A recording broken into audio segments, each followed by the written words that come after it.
దేవుని వాక్యం ప్రకటిస్తూ ఉంటే, అనేక స్థలాల్లో దేవుని వాక్యం చెప్పడానికి వెళ్తూ ఉంటే కొన్ని మాటలు వింటూ ఉన్నప్పుడు హృదయం పగిలిపోతూ ఉంటుంది. అరే, చేస్తుంది మంచి పని కదా, ప్రకటిస్తుంది మంచిది కదా, ఏ రోజైనా నోరు తెరిచి బూతులు మాట్లాడామా? లేకపోతే ఏ రోజైనా నోరు తెరిచి ఏ వ్యవస్థనైనా, ఏ సంస్థనైనా, ఏ మతాన్నైనా, ఏ వ్యక్తినైనా ద్వేషించి ఏ కులాన్నైనా రెచ్చగొట్టామా? కాదే. కూలిపోయిన జీవితాలు కట్టబడాలనే భారంతో కన్నీళ్లు గార్చి గంటల తరబడి మోకాళ్ళేసి ప్రభు సన్నిధిలో సిలువనెత్తుకొని, ఆశలను వదిలిపెట్టుకొని, కోరికలను చంపేసుకొని, బ్రతుకులను పణంగా పెట్టి దేవుని సన్నిధిలో సేవ చేస్తుంటే నిందలు అవమానాలు వస్తూ ఉన్నప్పుడు ఎన్నోసార్లు గుండె పగిలిపోయింది.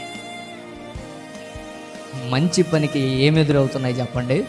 ఆటంకాలు, అవమానాలు.